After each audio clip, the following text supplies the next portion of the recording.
지나갔던 일들, 과거의 일들이 오늘 우리의 삶에 크나큰 영향을 미치는 사건들이 있죠. 개인적으로도 그렇고 또 공동체적으로도 그렇습니다.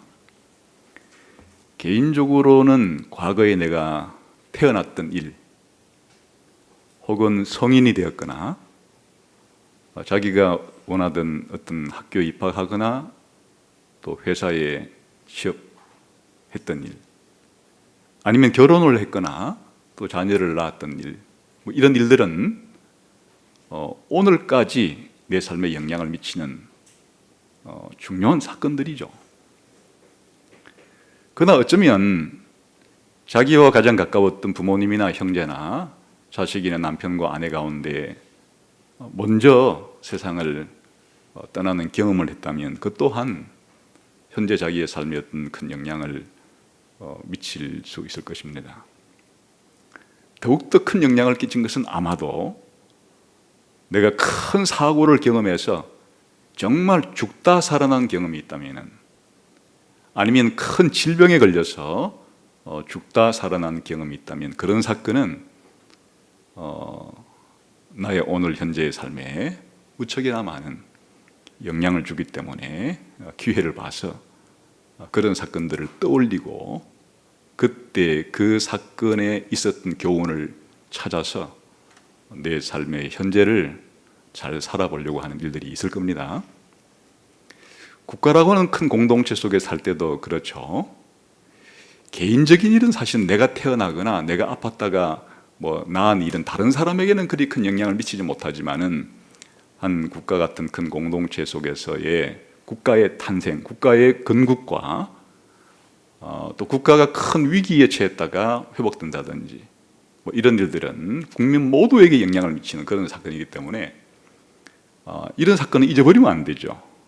그래서 이제 기념일을 만들거나 그런 사건이 일어났던 현장에 가서 기념비를 세우거나 기념관을 그렇게 짓죠. 그리고 때때로 그 사건이 주는 의미를 우리가 되새김질하면서 사실은 다른 후대에 올 사람들에게까지 영향을 미치도록 교육을 하곤 합니다. 그런 교육을 이제 역사 교육이라고 부르죠. 이것은 하나님 나라에도 마찬가지입니다. 하나님께서 하나님 백성에게 결정적으로 큰 일을 행하셨을 때 그 일들은 하나님 백성 모두라면 절대로 잊어서는 안 되는 일들, 반드시 기억해야 되는 그런 일들이 있을 경우에 하나님께서는 우리 하나님의 백성들에게도 기념일을 제정해 줍니다. 이런 일을 반드시 기념하라 하고, 그런 기념 행사를 할 때 그 의미가 무엇인지도 가르쳐 줘라. 하나님 그렇게 하셔서 우리 교회가, 하나님 백성이 정말 하나님이 행하신 위대한 일을 돌아보고 그것 때문에 활력을 얻고 용기를 얻고 살아갈 모든 것들을 공급받을 수 있도록 그렇게 해 주십니다. 그래서 오늘은 이 유월절에 관한 이제 설교 가운데 마지막으로 이 유월절에 대한 역사 교육이라고 하는 측면을 살펴보도록 하겠습니다. 특히 이제 출애굽기 12장, 13장에 유월절과 관련된 사건이 지금 2장이 기록되어 있는 것인데요.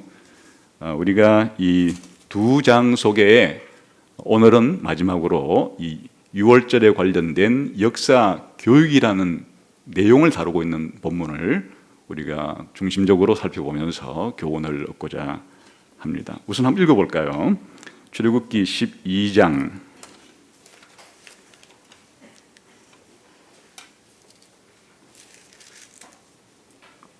25, 26, 27 우리 한번 읽어보겠습니다. 시작. 너희는 여호와께서 허락하신 대로 너희에게 주시는 땅에 이를 때에 이 예식을 지킬 것이라. 이후에 너희의 자녀가 묻기를 이 예식이 무슨 뜻이냐 하거든 너희는 이르기를 이는 여호와의 유월절 제사라. 여호와께서 애굽 사람에게 재앙을 내리실 때 애굽에 있는 이스라엘 자손의 집을 넘어사 우리의 집을 구원하셨느니라 하라 하며 여기까지 읽겠습니다. 그러니까 이제 유월절 관련된 행사를 좀 하라는 거죠. 그리고는 자녀들에게 그 의미까지도 설명을 해줘라. 다시 말하면 유월절 사건에 대한 역사 교육을 시켜줘라, 그런 뜻이에요. 그 다음에 13장 가보겠습니다. 13장 8절, 9절, 10절만 한번 읽어보겠습니다. 시작. 너는 그날에 내 아들에게 보여 이르기를 이 예식은 내가 애굽에서 나올 때에 여호와께서 나를 위하여 행하신 일로 말미암음이라 하고 이것으로 내 손에 기호와 내 미간에 표를 삼고 여호와의 율법이 내 입에 있게 하라. 이는 여호와께서 강하신 손으로 너를 애굽에서 인도하여 내셨음이니 해마다 절기가 되면 이 규례를 지킬지니라. 이건 이제 6월절에 무교절에 가는 거예요. 일주일 동안 누룩 들어가지 아니하는 그 빵을 먹는 무교절을 지키라라고 말하고, 이 또한 자녀들에게 왜 누룩 들어가지 않는 빵을 일주일 동안 먹어야 되는지를 가르쳐줘라, 설명해줘라. 무교절이라고 하는 그 사건 속에 담긴 의미를 설명해주라, 그런 뜻이 되겠습니다. 그 다음에 그 13장 14절부터 16절까지 또 읽어보겠습니다. 시작. 후일에 내 아들이 네게 묻기를 이것이 어찌 됨이냐 하거든 너는 그에게 이르기를 여호와께서 그 손의 권능으로 우리를 애굽에서 곧 종이 되었던 집에서 인도하여 내실세 그때 바로가 완악하여 우리를 보내지 아니하며 여호와께서 애굽 나라 가운데 처음 난 모든 것은 사람의 장자로부터 가축의 처음 난 것까지 다 죽이셨으므로 퇴에서 처음 난 모든 것들은 내가 여호와께 제사를 드려서 네 아들 중에 모든 처음 난 자를 다 대속하리니 이것이 내 손의 기호와 내 미간의 표가 되리라.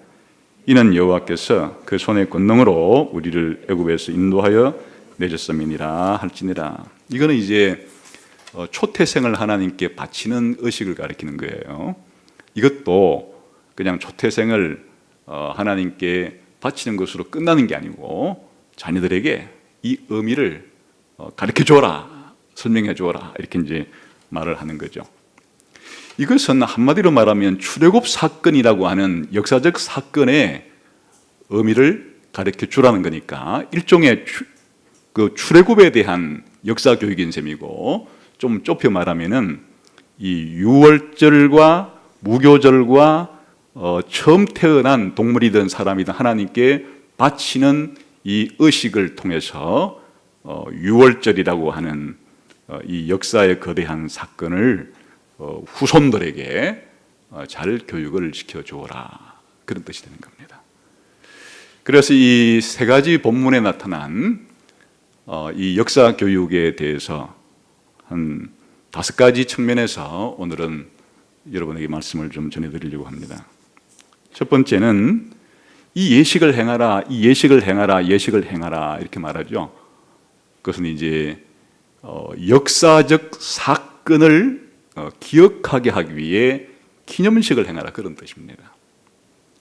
두 번째는 그게 유월절 그 기념이든 무교절 기념이든 초태생 기념이든 전부 다 이 출애굽과 관련된 것들인데 이것들의 의미를 설명해 줘라. 쉽게 말하면 이 의미를 설명해 줌으로써 기념식의 의미를 가르쳐 주어라, 일종의 역사 교육을 하라, 그런 뜻이 되겠고요. 세 번째는 보니까 손목과 미간, 이마에 기호와 표를 하라, 이런 말이 나오죠. 이게 무슨 의미인지 살펴보고, 네 번째는 왜 그렇게 하는가, 왜 이렇게 기념식도 행하고 이 기념식의 의미를 설명해 주면서 손목과 미간에 그렇게 표를 하라고 했는가, 왜 이런 역사 교육을 해야 되는 것인가 하는 것을 살펴봅니다. 마지막으로 이런 역사 교육이 주는 가치, 그런 의미의 교훈에 대해서 살펴보도록 하겠습니다. 먼저 이 출애굽 사건이라는 게 있는데 이 출애굽 사건을 기억하려면 기억식, 다른 말로 말하면 기념식을 해야 되죠. 그것을 하라 그렇게 했죠. 그냥 제가 읽어볼 테니까 아까 읽었던 본문이니까 한번 들어보세요. 유월절 지키라 하는 이 예식에 관한 말은 출애굽기 12장 21에서 22절에 나오는데 모세가 이스라엘 모든 장로를 불러서 그들에게 이르되 너희는 나가서 너희 가족대로 어린 양을 택하여 유월절 양으로 삼고 우슬초 묶음을 가져다가 그릇에 담은 피에 적셔서 그 피를 문 인방과 좌우술주에 뿌리고 아침까지 한 사람도 자기 문 밖에 나가지 말라. 또 그 앞부분에는 유월절 양을 잡아다가 피는 문설주 문지방에 바르고 그 고기는 썬 나물과 먹어라. 이런 게 유월절을 기념하는, 기억하는 그런 이런 예식을 행하라 이렇게 이제 한 거란 말이에요. 그 다음에 무교절을 지키는 의식은 어떻게 또 말했는가 하니까 일주일 동안, 1회 동안 무교병을 먹고 7째 날에는 여호와께 절기를 지키라. 1회 동안에 무교병을 먹고 유교병을 내게 보이지 아니하게 하여 내 땅에서 누룩을 내게 보이지 아니하게 하라. 그러니까 지키는 의식의 내용이 있는 거예요. 누룩 들어가지 않은 빵을 일주일 동안 먹어라 하는 거예요. 그 다음에 초태생을 바치는 그 의식이 있는 거죠. 너는 태에서 처음 난 모든 것과 내게 있는 가축의 태에서 처음 난 것을 다 구별하여 여호와께 돌리라. 수컷은 여호와의 것이니라. 나귀의 첫 새끼는 다 어린 양으로 대속할 것이고 그렇게 하지 아니하려면 그 목을 꺾을 것이며 내 아들 중 처음 난 모든 것은 대속할지니라. 그러니까 구체적으로 기념식을 하는 내용이 있는 거예요. 유월절이건 무교절이건 초태생을 바치는 것이건. 이것의 이제 공통점은 다 뭐라 그랬습니까? 출애굽 사건에 대한 것이에요.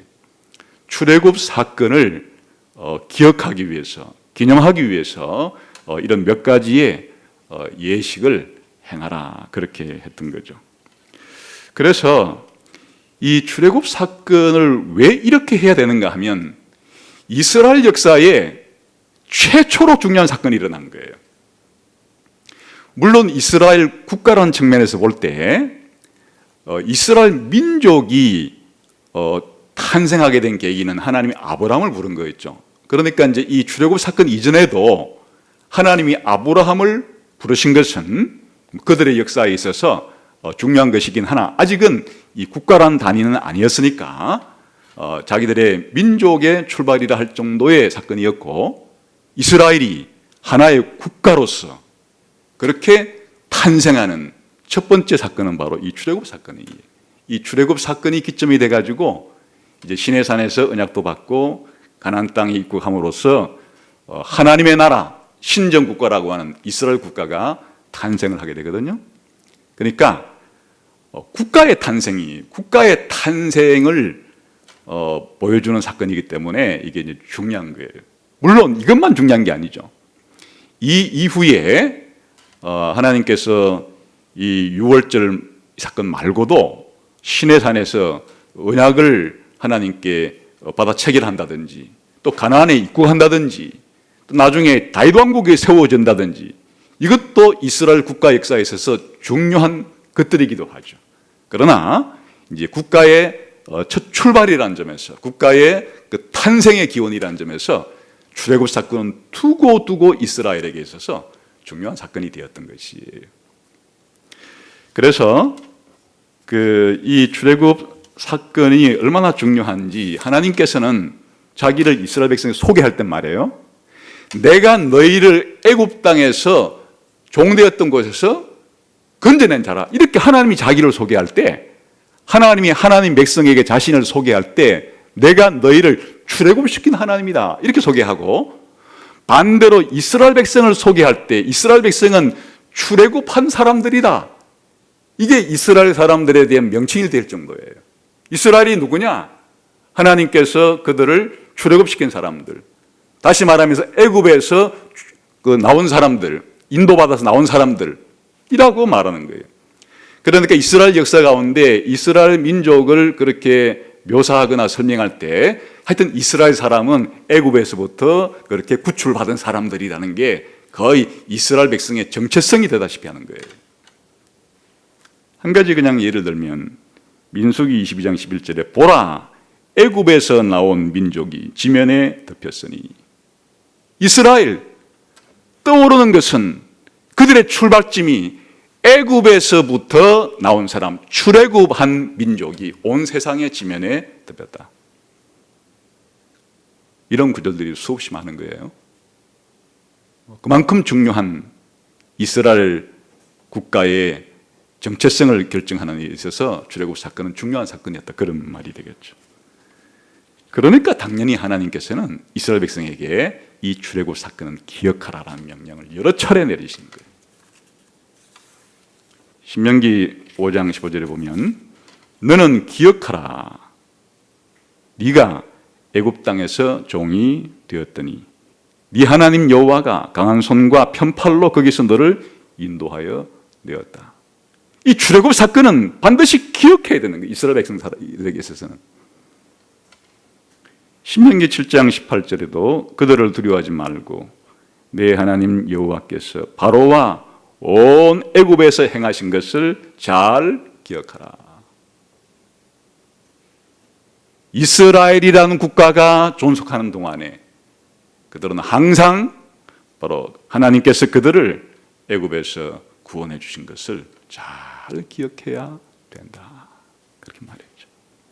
반대로 하나님께서 출애굽해 주신 이 사건을 기억하지 않으면 어떻게 되는 것인가? 이스라엘 국가는 자기들의 정체성을 잃어버리는, 기억 상실증에 걸린 것처럼 우리가 누군지를 잃어버리는 거예요. 우리가 누군지를 잃어버리니까 곧 여호와 하나님도 잊어버리는 거예요. 그리고 다른 신을 따라가는 거예요. 그러니까 이 출애굽 사건, 하나님이 자신들을 애굽에서부터 구원해 주신 것은 자기들의 정체성과 하나님의 정체성을 이해하는 데 결정적인 사건이기 때문에 이 출애굽 사건에 대해서 망각하는 순간에 자기도 잃어버리고 하나님도 잃어버리고 그냥 다른 신을 쫓아서 배반의 역사를 그렇게 살아갈 수밖에 없는 것이 이스라엘의 역사예요. 그래서 시편 78편 11절에 보면 이런 말이 나오죠. 여호와께서 행하신 것과 그들에게 보이신 그의 기이한 일을 잊었도다. 이러면 문제가 생기는 거예요. 다른 신들을 쫓아가기 시작하는 거예요. 하나님의 진노를 받게 되는 거예요. 반대로 하나님이 자신들을 애굽에서부터 구원해 주신 사건을 기억할 때 여호와 하나님께 대한 찬양과 감사와 그리고 헌신이 따라오게 되는 거예요. 이스라엘 백성답게 신정 국가로서의 영광스러운 삶을 살 수가 있게 되는 것이에요. 그러니까 이 출애굽 사건을 기억하느냐 망각하느냐는 것은 이스라엘 백성들에게 있어서는 대단히 중요한 사활을 좌우하는 그런 중요한 일이다 하는 것을 알 수가 있죠. 그 사실은 이제 우리가 이 이사야서부터 말라기서까지의 이제 그 내용들을 우리가 예언서라고 불러요. 선지서라고 부르는데 이 선지자들이 하나님께 말씀을 받아서 가르칠 때 무수한 곳에서 이 출애굽 사건을 되돌아봐요.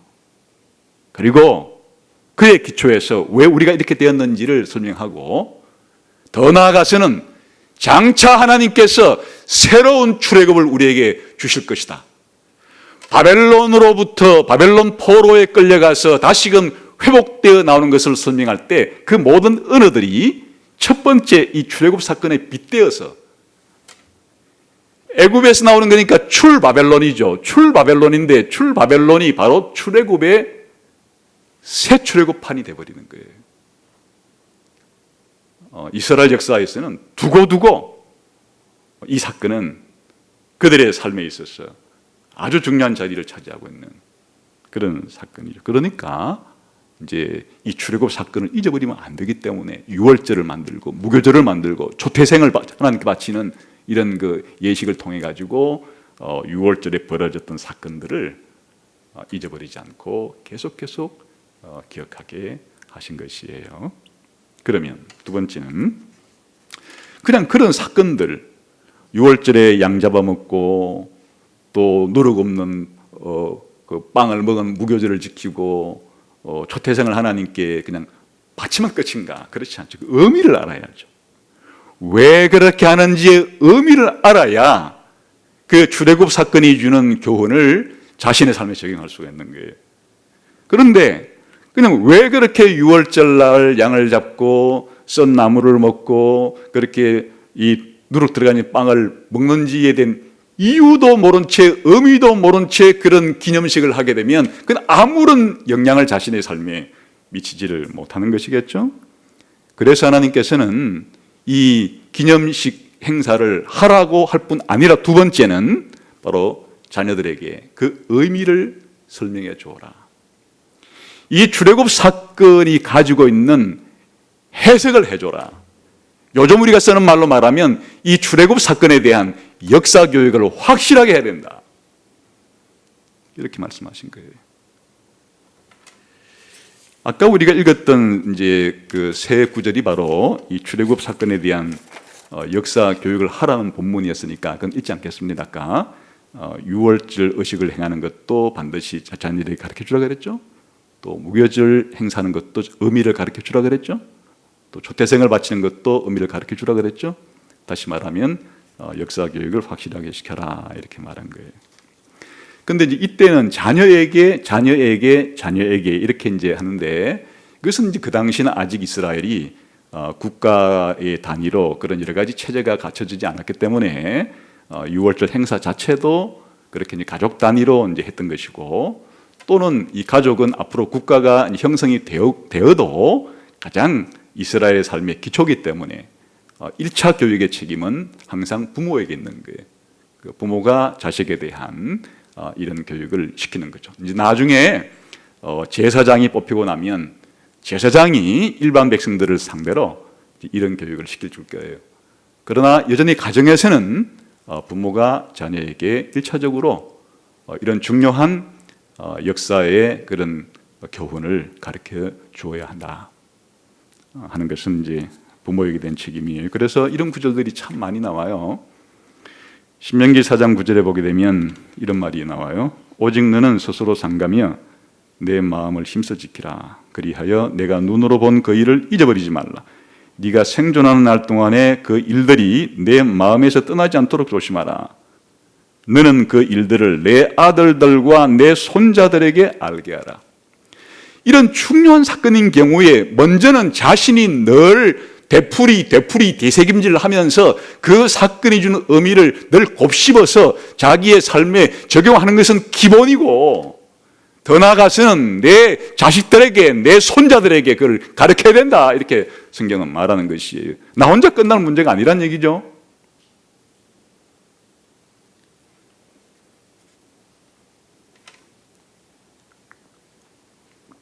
시편 78편에도 보게 되면 이런 말이 나와요. 이는 우리가 들어서 아는 바요 우리의 조상들이 우리에게 전한 바다. 이 이제 아삽이라는 사람이 이 하나님의 이런 일들에 대해서 조상들로부터 자기도 배웠어요.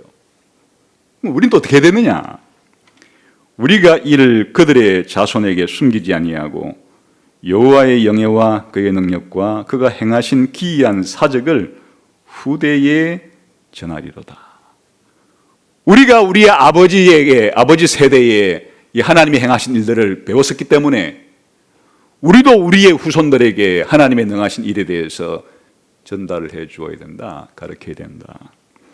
이는 그들로 후대에 곧 태어날 자손에게 이를 알게 하고 그들은 일어나 그들의 자손에게 일러서 내가 자식에게 가르치면 자식은 손자에게 가르치고 또 2대는 3대에게 3대는 4대가 4대는 5대에게 계속 하나님의 백성이 이 땅에 존재하는 동안에는 자자손손 대대손손으로 이 하나님이 행하신 일들에 대해서 계속적으로 가르쳐줘야 된다. 하나님이 하나님 백성들에게 이 책임을 의무를 부여해 주신 거예요. 부모로서 자녀에게 이와 같은 하나님에 대한 신앙교육, 역사교육 자체가 하나님에 대한 신앙교육이나 마찬가지예요. 이것들을 1차적으로는 본인이 가지고 있는 거예요. 누구의 탓이 아니에요. 일단 부모로서는 하나님이 내 가정에 자녀를 줄 때 하나님 백성의 가정에서는 부모가 자녀에게 이와 같은 책임을 잘 감당해야 된다고 성경은 그렇게 말하고 있죠. 그 내용은 뭘 가리키는 것인가? 지금 봤듯이 이제 출애굽 사건이면 출애굽 사건의 의미를, 물론 이제 하나님께서 이렇게 가르쳐 주라는 게 이 출애굽 사건만 있는 게 아니에요. 나중에 이제 이스라엘 사람들이 가나안 땅에 들어갈 때 요단강을 건너가거든요. 근데 요단강을 건너갈 때도 기적적으로 건너가요. 여호와의 언약궤를 맨 제사장이 딱 섰을 때 물이 홍해 때처럼 또 갈라져 버려요. 그 길을 이스라엘 백성이 통과해 가는 거예요. 그래서 그 요단강 바닥에 있는 돌 12개를 가져다가 세워놔요. 그건 기념석이죠. 그 사람들이 왜 이 기념식을 세웠습니까? 라고 물어볼 때 또 가르쳐 주는 거예요. 하나님께서 우리를 홍해 때도 홍해를 갈라서 우리를 애굽에서 나오게 해주셨는데 이 가나안 땅에 들어올 때도 하나님께서 홍해 때와 똑같이 요단강을 갈라 주었기 때문에 우리가 가나안 땅에 들어올 수가 있게 되었다. 그런 중요한 사건이잖아요. 가나안 땅에 들어갈 때에도 하나님께서 행하신 놀라운 일 때문에 가나안 땅에 들어갔는데, 이런 식으로 이런 중요한 이후의 사건들이 있을 때도 하나님께서는 그렇게 그런 일들을 이런 식으로 가르쳐 주라고 하신 것이에요. 그러니까 또 이 사건만 그런 건 아니에요. 지금 출애굽 사건이 우리가 지금 살펴보고 있는 것은 이스라엘 국가에 일어난 사건들 가운데 최초의 중요한 사건이니까 지금 우리가 다루고 있는 것이고, 나머지 중요한 사건들도 마찬가지로 그렇게 가르쳐 줘야 될 역사 교육에 대한 그런 책임이 있다, 그런 말이에요. 왜 그런가? 왜 가르쳐야 되는가? 사실은 역사라는 것은 지나간 과거의 이제 일인데요. 그 사건만 가지고는 의미를 알 수가 없는 거예요. 그 사건의 의미가 무엇인지를 해석을 붙여야 되는 거예요. 그러니까 우리가 생각할 때는 그 역사하면 과거에 일어난 일, 이렇게만 생각이 쉬운데, 그 과거에 일어난 일이 무엇을 의미하는지에 대한 의미에 대한 해석까지 붙어야 이게 진짜 역사가 되는 거예요. 사실은 출애굽이라면 하나님께서 어찌 보면 출애굽 이전에 이런 일이 없다 싶을 정도로 엄청나게 큰 일을 행하셨는데, 그 사건은 이집트 사람들이나 이스라엘 사람들이나 똑같이 경험한 거예요. 똑같이 눈으로 본 거예요. 10가지 재앙이 내려지는 과정, 그리고 10번째 재앙 때는 이스라엘 사람 장자들은 다 살아나고 애굽에 있는 장자들은 다 죽고, 이런 일을 그 애굽인들도 이스라엘 사람들 똑같이 보고 들었어요. 경험했어요. 근데 그 출애굽 사건의 의미가 무엇인지를 이집트 사람들은 알지를 못했죠. 하나님께서 이 출애굽이라는 사건을 왜 일으키시는지에 대해, 왜 이런 재앙을 내리시는지에 대해서, 왜 이렇게 장자를 치시는지에 대해서 그들은 아무것도 모른 채로 그런 일을 그냥 겪었다는 거예요. 사건을 겪었다고 아는 게 아니에요. 어떤 사건을 우리가 봤다고 아는 게 아니에요. 그 의미를 아는 것은 다른 차원의 문제예요. 하나님께서 이 출애굽 사건을 일으키실 때 사실은 이 사건이 앞으로 오고 올 이스라엘 백성의 역사 가운데 얼마나 큰 영향을 미칠지에 대해서 그 당시에 이집트 사람들은 꿈에도 생각하지 못한 거예요. 더 나아가서 하나님께서 앞으로 이사야라든지 예레미야라든지 선지자를 통해서 이 출애굽 사건이 기반이 되어서 새로운 출애굽 사건을 말하는, 그러니까 출애굽 사건이라는 게 하나의 원형처럼 앞으로 오고 올 많은 것들에 대한 모델과 같은 역할을 하는 심오한 의미를 가진지에 대해서 전혀 모르고 그냥 그걸 사건을 그냥 보고 들은 거예요. 더 나아가서는 신약 시대에 마태가, 바울이, 베드로가 이와 같은 출애굽 사건의 의미를 우리에게 해석해 줄 바로 신약 시대 예수님과 연결되어 있고 교회와 연결되어 있을 이런 사건의 의미는 꿈에도 생각해 본 적이 없이 그냥 자신들에게 두려운 일이 임했다. 엄청난 재앙이 임했다. 빨리 이스라엘 백성 우리를 떠나갔으면 좋겠다. 그러니까 이 사건을 똑같이 경험했다고 해서 의미를 아는 것은 아니다, 그 말이에요. 모든 사건이 다 그러한 것이에요. 그래서 하나님께서는 이 출애굽 사건에 대해서 해석을 해 주시는 거예요. 이 하나님이 행하시는 일들에 대해서는 단순한 관찰을 통해서 이게 의미를 알 수 있는 게 아니에요. 눈으로 보이는 것은 10가지 재앙뿐이에요.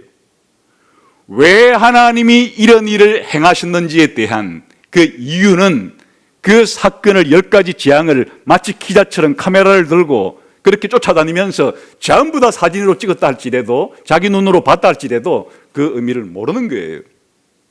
그래서 하나님께서 이 출애굽 사건의 의미를 직접 해석해 주시고 가르쳐 주시는 거예요. 그래서 사실은 우리가 살펴본 것처럼 진짜 출애굽 사건이 일어나기 앞에 하나님께서는 이런 일을 행하라 하면서 이 출애굽 사건의 의미를 미리 예습처럼 그렇게 가르쳐 주시고 또 이 출애굽 사건이 일어난 이후에 또다시 이런 일을 또 하라고 함으로써 또 가르쳐 주시고 이제 이후에 이런 선지자들을 통해서 그 의미를 밝혀주시고 더 확실하게는 신약시대의 기자들을 통해서 하나님께서 이 출애굽의 의미를 더 분명하게 알려주시고 하나님은 사건을 일으키신 일, 다시 말해 하나님은 행동하시는 분뿐 아니라 자신의 행동에 대한 의미를 우리에게 말씀해 주시는 분이기도 하시다.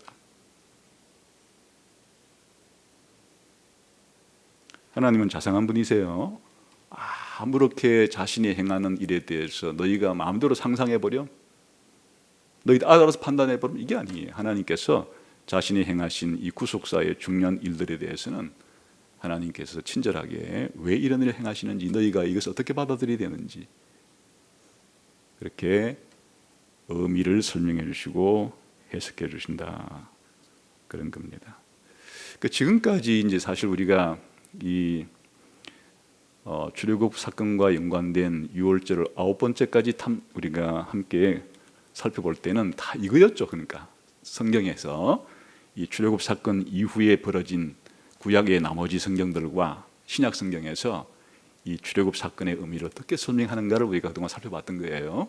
유월절에 양을 잡고 피를 뿌리고 피를 바르고 또 고기를 먹고 이런 의미를 그 이후에 벌어지게 되는 제사제도와 또 예수님에게서 이것이 어떤 의미를 가지는가 우리가 그동안 살펴봤죠.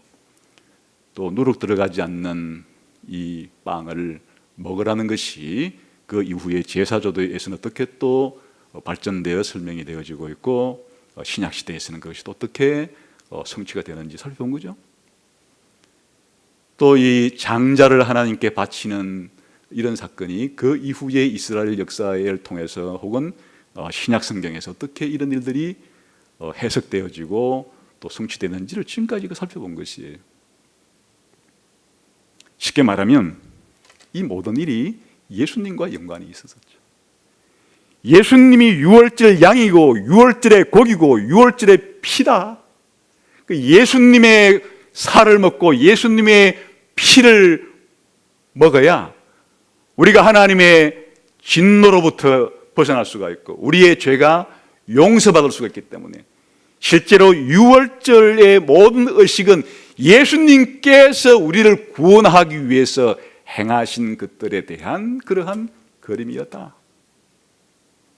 무교절은 그것으로 끝나서는 안 되고 급하게 이스라엘이 이집트를 떠나가지고 이 누룩이 상징하는 죄 없는 거룩한 삶을 살 것을 요구한다 그랬죠. 신자는 개인적으로도 이제 이렇게 죄 용서받고 구원받은 이후에는 우리가 어쩌다가 연약해가지고 죄를 지을 때는 회개해야 되는 것이고 또 회개하고 난 이후에는 될 수 있으면 죄를 짓지 않도록 거룩한 삶을 살기 위해서 애써야 되는 것이고 공동체적으로도 공동체 안에 죄가 스며들었을 때에 공동체적으로 칠이라고 하는 방식을 통해서 회개를 권면하고 회개하지 않는 그런 회원들이 있을 경우에는 몇 차례 권면해가지고 끝까지 회개하지 않을 때는 공동체 추방이라고 하는 극약 처방을 쓰더라도 교회 공동체가 하나님 백성 공동체가 거룩한 상태를 유지해 나갈 수 있도록 해야 된다.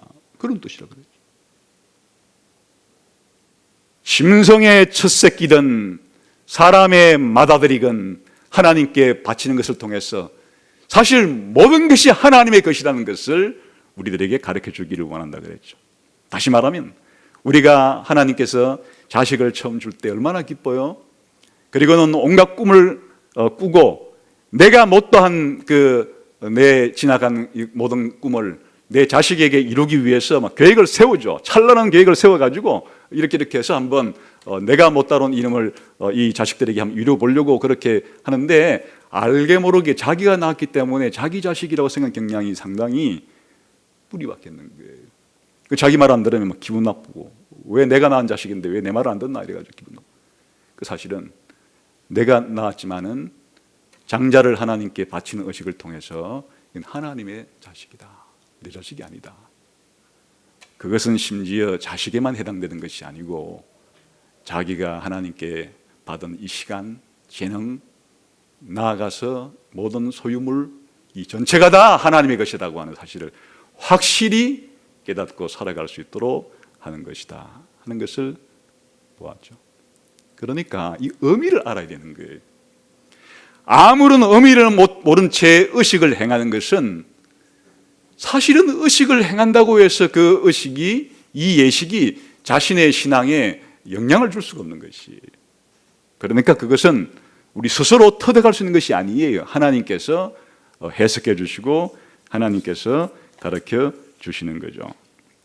그래서 하나님께서 왜 이 선지자라는 사람을 부르는가 하니까 이 해석을 해주는 거예요. 하나님의 해석을 선지자들을 통해서 해주시는 거예요. 선지자들은 하나님의 역사 해석을 하나님께 받아서 이스라엘 백성들에게 하나님이 이 사건들을 이렇게 보신다, 이렇게 해석해 주는 사람들이. 사도들이 누구냐? 예수님이 탄생하시고 예수님이 기적을 행하시고 예수님이 또 때로는 비유를 해주시고 때로 예수님께서 이런 죽으시고 부활하시고 성천하시고 재림하실 이런 것들이 그 사건이에요. 예수님의 탄생, 예수님의 행하심, 예수님의 설교, 예수님의 십자가의 죽으심, 부활, 성천, 그냥 사건이에요. 그 사건의 의미가 무엇인지를 하나님께서 바울을 통해서, 요한을 통해서, 베드로를 통해서 그렇게 해석해 주는 것이지. 오늘 교회에서 바로 목회자가 하는 일이 이거예요. 이 성경에 기록된 내용의 뼈대가 바로 하나님이 행하신 일이에요. 그 하나님이 행하신 일에 대한 설명까지 붙어져 있어요.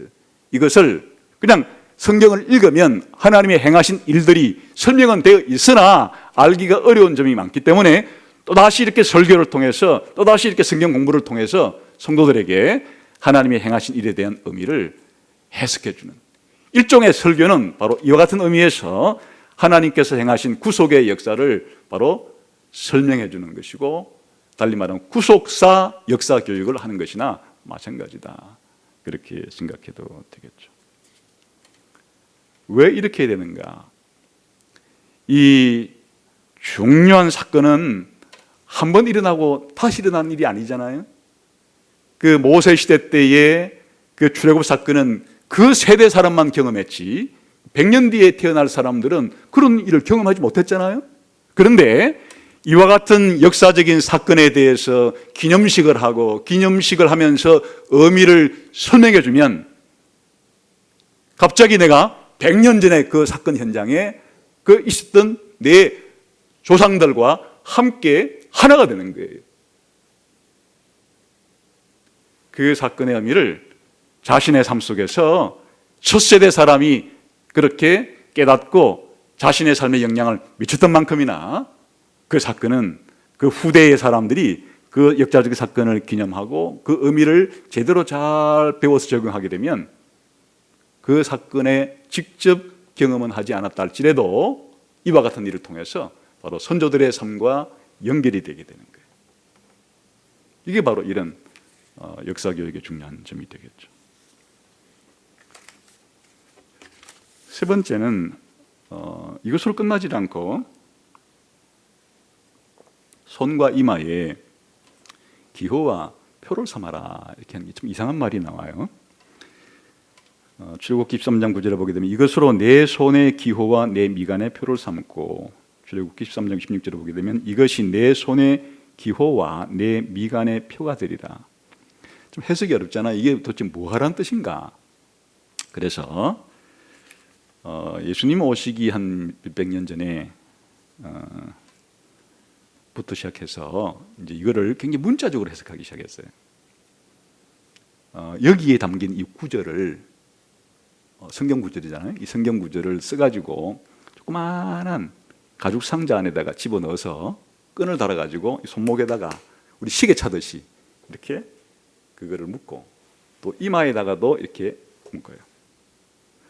그걸 테필린이라 그러는데 우리말로는 경문, 성경 구절을 기록한 그거를 그 상자에 넣어서 이렇게 묶는 것. 그래서 오늘날에도 그 이스라엘 여행을 가시거나 아니면 그냥 사진으로 보게 되면 정통 유대인들이 그 통곡입에 기도할 때 보면 이 손에 그 성경 구절을 담은 상자를 이렇게 묶고 머리에도 이렇게 이마에 묶어가지고 이렇게 기도하는 걸 볼 수 있을 거예요.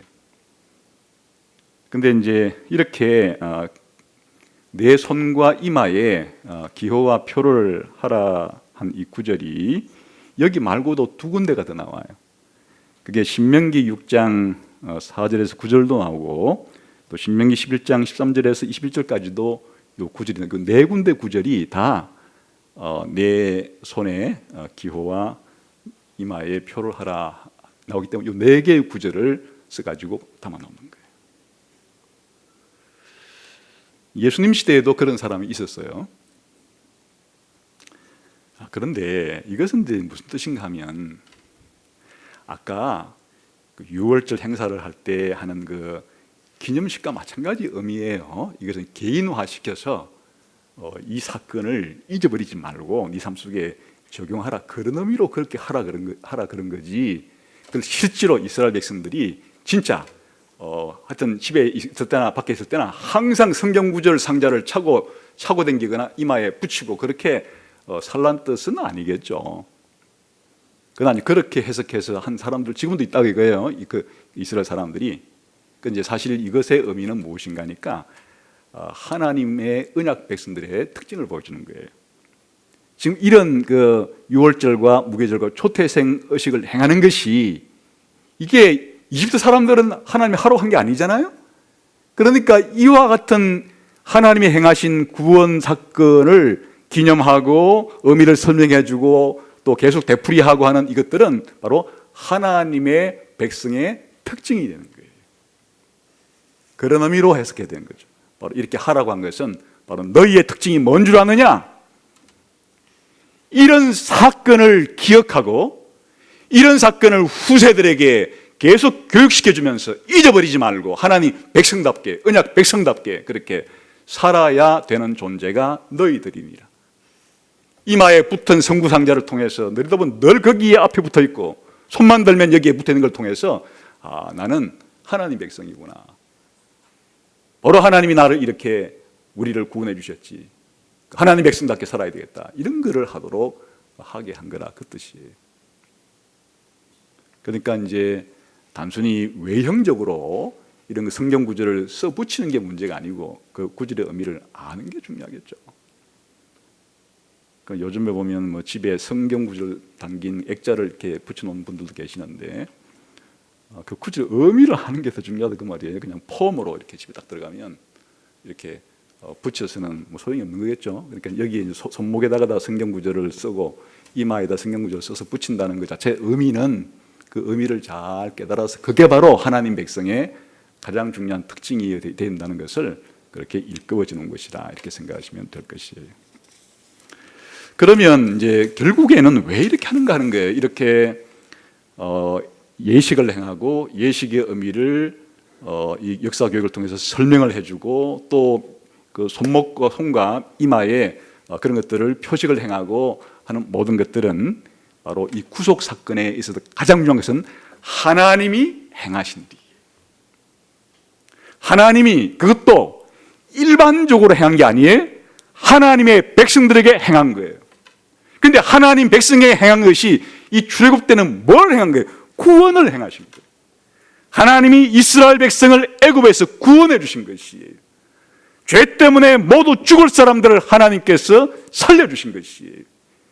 유월절 양이라는 대신 죽는 짐승을 통해서 쉽게 말하면 나중에는 하나님이 보내신 하나님의 아들인 예수님의 대신 죽음을 통해서 우리의 죄가 용서를 받고 하나님의 심판과 진노로부터 면제를 당하고 하나님의 거룩한 백성이 되어지는 이런 일들이 바로 출애굽 사건에 일어난 것이에요.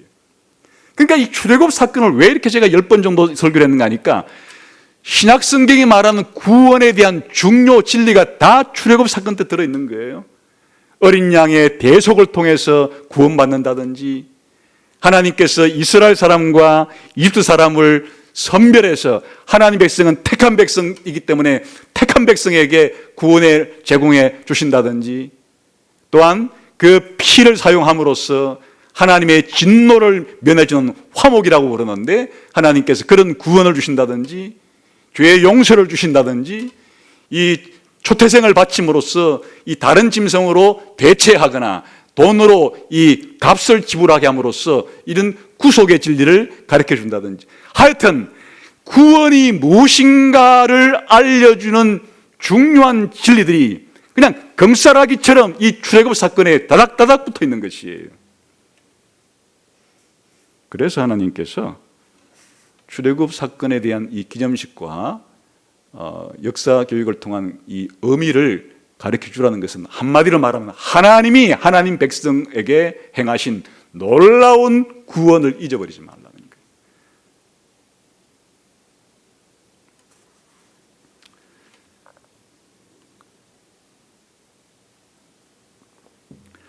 사실 역사는 하나님이 자기를 알리는 계시예요. 우리들은 이제 역사하면은 현대 이 무신론적인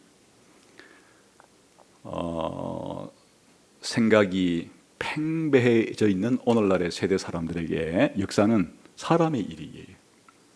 동물이 행한 것을 역사라 그러지 않아요. 사람이 행한 일을 역사라고 불러요. 역사는 사람이 행한 일을 기록한 것이라고 생각합니다.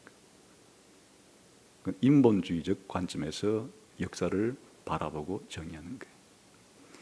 진짜 역사는 그 주인공이 사람이 아니라 하나님이에요. 인간을 창조하신 이가 하나님이에요. 인간의 역사를 시작하신 분이 하나님이에요. 물론 거기에 인간과 상호작용하는 것이 있어요. 우리 인간에게 지성을 주어서 어떤 사건을 행하기 전에 판단하게 하고, 의지를 주어서 자유롭게 결정하게 하고 함으로써 역사는 물론 인간의 행위가 그 속에 섞여 들어 있지만은, 그러나 그 배후의 제1 주인공, 제1 원인으로서 역사를 이끌어 가시고, 역사를 주관해 가시고, 역사의 물줄기를 트시고, 역사의 방향을 정하시고, 역사의 목표를 정하시고, 역사를 완성해 가신 분은 하나님이에요. 다시 말하면 우리가 성경을 읽을 때 아담이 행한 일, 노아가 행한 일, 아브라함이 행한 일, 이삭과 야곱과 요셉과 모세가 행한 일이라고 생각하셨겠지만 전부 다 보세요. 그들이 그런 일을 행하게 된 그 기원이 다 누구예요? 하나님이 그들에게 약속을 해주거나 하나님이 그들에게 하라고 명령을 하거나, 그들은 하나님의 약속을 믿고 하나님의 명령을 받아서 행동한 거예요. 물론 그들의 판단과 그들의 행동이 들어있으나 더 중요한 것은 아브라함이 아니라 아브라함의 하나님의 일, 아담이 아니라 아담의 하나님의 일, 모세가 아니라 모세의 하나님이 행하신 일이 바로 성경에 기록된 이 구속사라고 우리가 부르는 이 사건들의 중요한 특징이 되는 것이에요. 역사는 하나님의 일을 기록한 것이에요.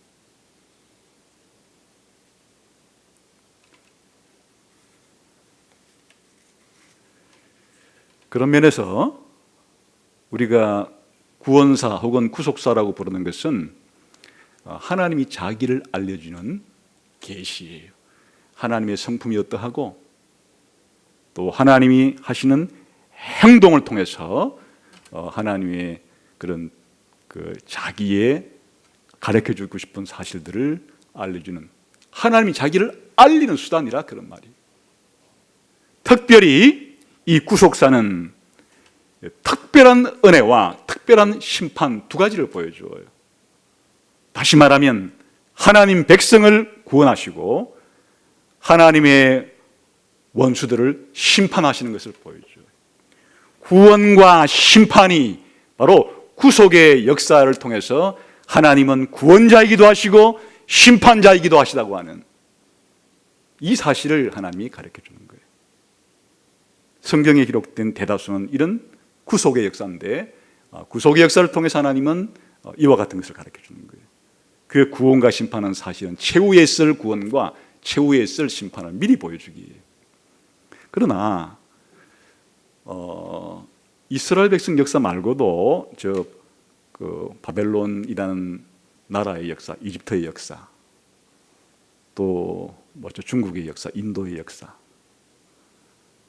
또 대한민국의 역사, 이런 일반적인 세계사, 우리가 보편사라고 부르는 이 역사는 그러면 사람이 하는 일인가? 물론 사람이 하지만은 그 보편사의 주인공도 하나님이 이 구속사만 주관하시는 것이 아니고 이 세계사, 보편사도 하나님이 주관하시는 거예요. 통치하시는 거예요. 그럼 보편사, 이 세계사 속에서, 인류의 역사 속에서 일어나는 일들을 통해서도 하나님은 계시하시는 거예요. 이때는 뭘 계시하시는가 하니까 일반 은혜에 대한 계시와 일반적인 심판에 대한 계시를 하시는 거예요. 비록 죄를 지은 인간이기는 하지만은 하나님이 정해진 날짜까지는 사람들이, 남자와 여자가 결혼해서 자식을 낳고 또 자녀를 양육해야 하고, 또한 경제활동을 통해서 먹고 살아야 하고, 또한 다른 사람에게 죄를 지어 피해를 입히는 것에 대해서는 개인적인 복수를 하지 말고 국가라고 하는 공적인 이 제도를 통해서 그런 사적인 복수를 금하고 공적인 재판 절차를 통해서 그 죄에 합당한 처벌을 내림으로써 인간 사회가 짐승의 세계로 빠지지 않고 곧바로 그냥 지옥처럼 바뀌지 않고 주님이 정하신 날까지는 유지될 수 있도록 그렇게 행하시는 거예요. 그러나 가끔씩 이 사실을 통해서 선을 행한 사람들은 잘 되고 나쁜 짓 한 사람은 처음에는 잘 되는 것 같지만 결국에는 끝이 안 좋아. 처음에 이 착한 일을 하는 사람들은 처음에는 좀 안 좋은 일을 당하기도 하고, 그런데 끝에는 좀 결국에는 좋아지는 것 같아 라든지, 사람이 다른 사람들에게 자기가 알고 있는 바른 진리를 말하는데 어떤 사람들은 그냥 속여서 거짓으로 다른 사람에게 말하는데, 어떨 때는 사기꾼들이 더 많은 떼돈을 벌어가지고 그렇게 떵떵거리며 잘 살고, 정직하게 말하는 사람들은 아주 가난하게 사니까 이게 또 뭐야? 이렇게 생각이 들 수도 있지만 나중에 감춘 것이 드러나지 않는 것이 없어서 결국엔 탄로가 나도만, 이렇게 역사가 보여주는 권선징악, 상선벌악의 이 공의의 원리를 하나님은 역사를 통해서 대다수는 그런 것들을 하나님이 우리들에게 가르쳐 주는 거예요. 그러나 역사의 수수께끼라고 부르는 나쁜 놈들이 잘 되는 그런 이 세상처럼 보이는 수가 많아요. 역사의 수수께끼예요.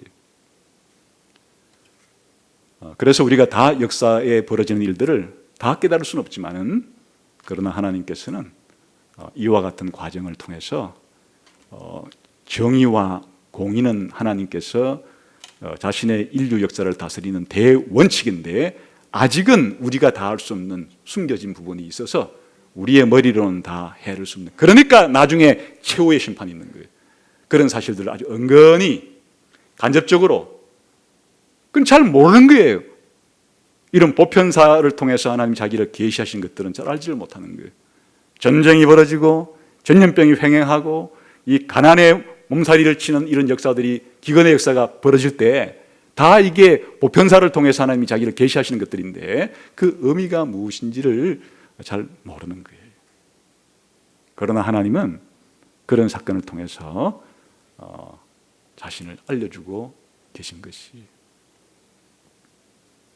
그렇기 때문에 우리들은 이 역사 자체가 보편사이건 구속사이건 하나님의 계시의 일종이에요. 보편 역사는 하나님의 일반 은혜와 일반적인 그 저주를 계시해 주시고, 이 특별한 구속의 역사를 통해서는 하나님의 특별한 은혜와 특별한 심판에 대해서 계시해 주시는 겁니다. 그러니까 하나님이 주시는 이 성경과 하나님께서 주시는 성령님을 통해서 우리가 하나님의 해석을 구속사를 통해서 제대로 알 수 있지만은 이 보편사에 대해서는 우리들이 아직도 잘 이해 못하는 것이 너무 많아요. 다 알 수가 없어요. 그냥 그렇더라도 하나님께서 결국에는 진리가 승리하고 결국에는 선이 승리하고 결국에는 하나님이 승리하신다는 것을 이 보편 역사를 통한 하나님의 자기 계시를 통하여 그걸 믿고 묵묵히 성실하게 살아가는 것이에요. 마지막으로 이런 역사 교육의 가치가 있는가? 이 일반 역사도 이제 가치가 있죠. 일반 역사 통해서는 아주 간단하게 말하면 과거 우리의 뿌리를 알 수가 있고 현재는 우리가 왜 이렇게 됐지 하는 걸 알 수가 있고 이제 미래를 향해서는 우리가 그동안의 역사를 통해서 좋은 모델은 따라가자, 나쁜 모델은 따라가지 말자 이런 걸 통해서 이제 미래로 어떻게 나아가야 될지도 가르쳐주는 그런 게 있어요. 그게 역사를 배우는 사실 가치예요. 그러나 역사의 이 해석 자체를 왜곡시키거나 역사의 의미 자체를 거짓으로 그렇게 조작하거나 해서 가르치게 되면 아주 역사 교육 자체가 인생을 망치는 지름길이 되는 거예요. 그러므로 저 공산주의나 저 나치나 하여튼 이 독재자들이 나라를 새롭게 정권을 쥐어잡게 되면은 그동안 있었던 역사 해석이 아니라 자기식대로 역사를 왜곡시키고 짜집기하고 변질시켜가지고 국민들을 쇠뇌시키기 때문에 이 독재자들이 하는 역사 교육은 그 나라의 최고의 치명적인 아주 치명독이 되는 거예요. 그러나 정상적인 보편적인 양식을 가지고 보편적인 이성을 가지고 보편적인 역사에 대한 바른 이 상선벌학의 원리를 가지고 그렇게 일반적으로 해석한 것들을 제대로 가르치게 되면 역사 교육은 그렇게 아주 중요한 거예요. 과거의 뿌리를 잘 배우고 현재의 자기 모습도 비춰볼 수 있고 대략적으로 미래를 어떻게 나가야 될지에 대한 감각도 잡을 수가 있죠. 그러나 특별히 이 구속의 역사를 통해서는 더더욱 중요한 것이에요. 하나님께서는 우리 저와 여러분 같은 하나님의 백성들의 과거를 통해서 우리가 도대체 어디서부터 시작됐는지를 알 수가 있는 것이에요. 이스라엘 국가의 한정식에 말하면 그들의 뿌리가 바로 출애굽으로부터 이스라엘 국가의 기원이 시작되어서 그렇게 이스라엘이라는 나라가 만들어지기 시작했다. 더 거슬러 올라간다면 하나님이 자기들의 조상 아브라함을 하나님 백성으로 부르신 것까지 거슬러 올라간다. 역사는 이렇게 자기들의 뿌리를 보게 만드는데 하나님의 백성들도 이 구속의 역사를 공부를 해야만 또 배워야만 또 가르쳐줘야만 우리 교회의 시작과 교회의 뿌리를 알 수가 있다. 더 나아가서 현재 우리가 그 하나님께서 시작 때 보여주었던 이스라엘 국가의 정체성에 맞게 살고 있으면 제대로 사는 것이고 하나님이 처음 보여주었던 이스라엘 국가의 정체성과 어긋나는 행동을 하고 있으면 우리가 이탈했는데 문제가 있는데 그렇게 볼 수 있는 것이고 교회도 마찬가지로 이 교회가 시작될 때 하나님께서 그려준 교회의 청사진에 비춰볼 때 오늘의 우리 교회가 그 청사진대로 건축을 하고 있으면 제대로 가고 있는 것인데 오늘 우리 교회의 모습이 하나님이 보여주신 교회의 시작 때 보여주셨던 그와 같은 모습과 많이 이탈되어 있다 그러면 우린 지금 제 길을 벗어난 교회라고 생각할 수가 있는 것이고 더 나아가서 앞으로 하나님의 백성들이 이 교회가 어떤 방향으로 삶을 살아가야 될지는 아주 기본적인 이 방향 감각을 설정해 주죠. 그러나 이 모든 것보다 더 중요한 것은 구속사의 가장 중요한 핵심이 뭐라고 했습니까? 하나님이 바로 이 구속사를 통해서 자신의 위대함과 자신의 지혜와 자신의 은혜와 자신의 자비와 자신의 성실과 자신의 공의를 알려주시기 때문에 우리가 하나님을 안다고 할 때 가만히 있으면 하나님이 귓속말로 그렇게 우리들에게 직접 어떤 음성을 들려주어서 알게 하는 게 아니라 하나님이 우리에게 자신을 알려주고 싶은 가장 중요한 것들이 이미 하나님이 지나간 구속의 역사를 통해서 다 행동하셨다는 거예요. 그걸 배워야 되는 거예요. 창세기부터 출애굽기, 레위기, 신명기 거쳐서, 역사서를 거쳐서, 신약 성경을 다 거쳐서 예수님에게 이르러서 하나님께서 행하신 놀라운 일들을 통해서 하나님이 저와 여러분이 알아야 될 거의 예수님 재림에 관련된 사실 빼놓고 99%는 하나님이 자기를 이 구속사를 통해서, 구속사에서 일어난 사건들을 통해서, 그리고 거기에 붙여진 해석들을 통해서 가르쳐 주신 것이에요. 그러니까 음성을 들려달라, 하나님 내 눈으로 보여달라가 아니라 바로 하나님께서 행하신 구속의 역사를 알기 위해서 성경을 펴서 하나님께 은혜를 구하고 하나님이 행하신 이 일들의 의미를 알게 해달라고, 그것이 나의 삶에 어떻게 적용할 수 있겠냐고 이렇게 하나님께 물어야 되는 것이에요. 사실 시편에 보게 되면 특별히 이 출애굽 사건을 언급하는 시편들이 참 많이 있어요. 그랬을 때 이렇게 이 시편이 하나님이 행하신 일이라는 걸 아는 이 시편의 저자들은 이 출애굽 사건을 기억하고 의미를 알므로써 하나님을 경외하게 돼요. 또는 하나님을 찬양하게 돼요. 또 하나님께 감사하게 돼요. 그리고 하나님을 더욱더 신뢰하게 돼요. 하나님께 더욱더 순종하게 돼요. 그리고 하나님을 신뢰하지 않고 불순종했을 때는 굉장히 위험한 상태에 빠져들게 된다는 것을 알게 돼요. 그리고 어려울 때 하나님께 기도를 하게 돼요. 그리고 어려울 때 환난의 시기에 하나님이 나의 위로자가 된다는 사실을 알게 돼요.